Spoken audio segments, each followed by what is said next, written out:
I'm going to make little Parmesan boats with eggplant. So I'm going to go ahead and discard of this. And of course these I'm going to throw into compost. I'm not just going to throw it in the trash. Let's see.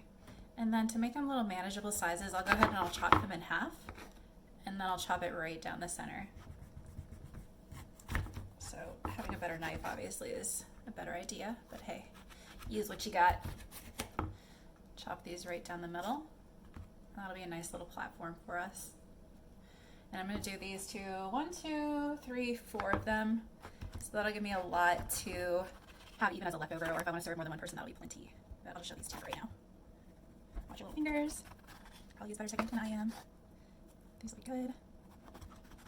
And for me, I love having eggplant in general because it's just so filling without eating any bread, but you still get that really hearty, bready kind of texture and weight to it. So I'll go ahead and I'll chop up the rest of these and show you where I'm at after. Hello again. So yesterday I chopped up all my zucchini just to kind of take a little bit of extra time off my plate for today. Today I'm actually going to carve them out, and I am going to cook up some chorizo with the pulp of the zucchini that I'm taking out, and then I'll add in a little bit of onion, and if I want to add some pepper, some things like that, I can do that. I will be spooning them into the zucchini and then baking it with mozzarella. So I'm going to make little zucchini boats, and it's going to be really yummy and healthy. Just going to kind of carve it out. Hopefully you can see that pretty well. There's probably a more efficient tool than what I have, but you know, I'm not a super aficionado. I just kind of like want to make some things yummy and healthy as I go, and then I learn as I, you know, experiment.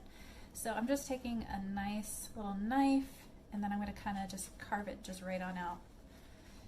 I'm going to keep these scraps too, so I can kind of chop it down a little bit if I want it, make it more manageable pieces, because I'm going to be putting these back in, so I need them to not be too large anyway. So I'll just kind of keep those in a little bowl to the side here. And then I'll make these little boats out of all the pieces that I chopped up yesterday. You can use as many as you want. I have the oven set to 350 right now, and it actually just finished heating up, so I'm a little behind on that. Again, just gonna pull it right on out, and I want enough space. I might even want to add a little bit more space on the sides than what I'm doing right now, but we'll see. For right now, we're good. So keep all those scraps.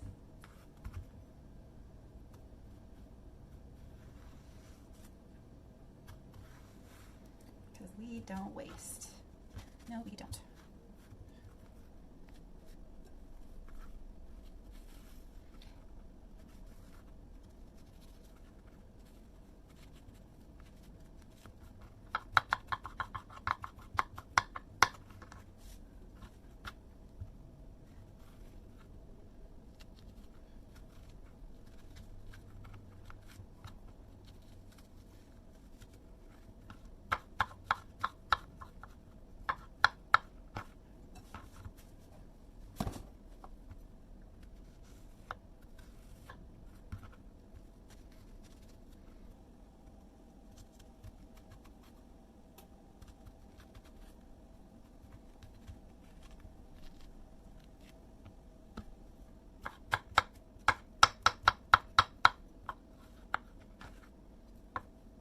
Also chopped up just like the corner pieces of the onion, just to give it a little bit more of that kind of earthy, really yummy flavor that onion tends to bring to dishes. So I also want to go ahead and add chorizo. Now chorizo, listen to me.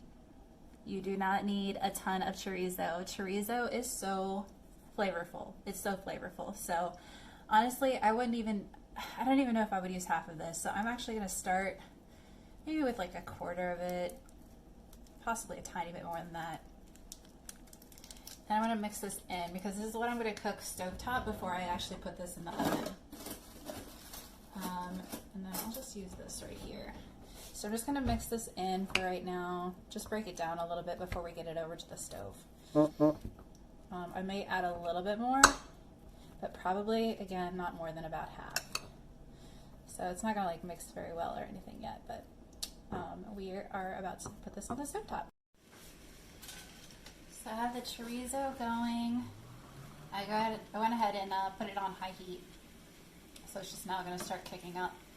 I'm not putting a ton of extra spice. I put just a little bit of salt in there and a little bit more pepper, but really the chorizo has so much of that in it already, and then having that onion is going to be enough.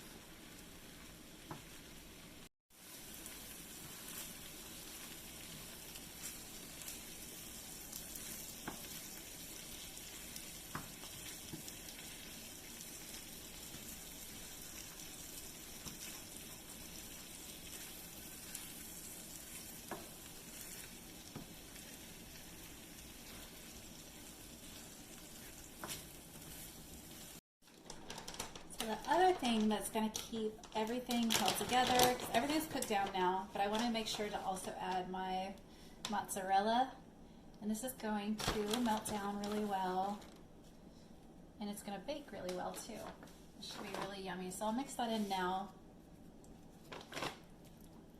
You don't need a ton, but this is just going to kind of hold it all together too. This is still hot from cooking a minute ago, so it'll cook itself down without the stove even being on. The gas is completely off. So I don't have to worry about that too much. I may add a little bit more. I'll leave it at that.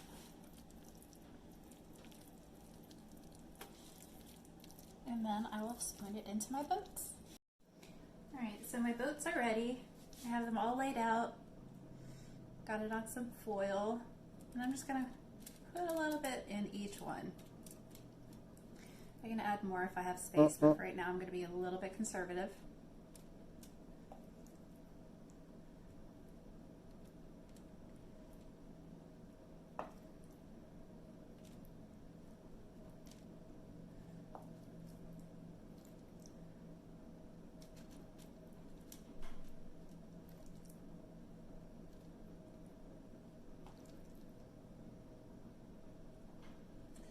Some of these that I made thinner are a little bit harder to fill in, so that's going to be an important part to remember for the next time I make this. I'll make sure they're nice and wide. That one's great. It doesn't really matter if they overflow or anything.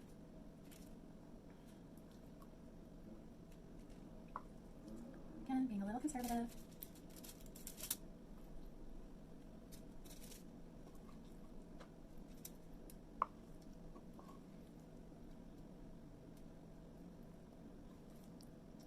This one's gonna be super hard, super thin. I'm just gonna let that one overflow, because who cares? You're in quarantine, ain't nobody here.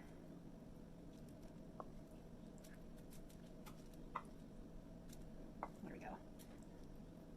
This is gonna be so yummy.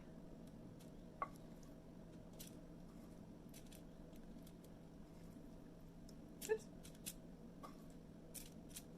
So I have just a little bit extra. I'll add that to the ones I was too conservative with. Like that one, and that one right there. One more. Alright. So good.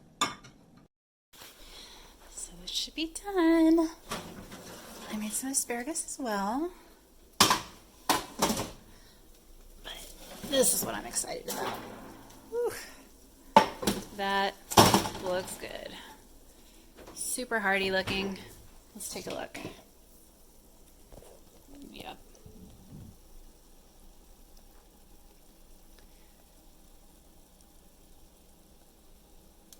All good fat, vegetables, low carb, deliciousness.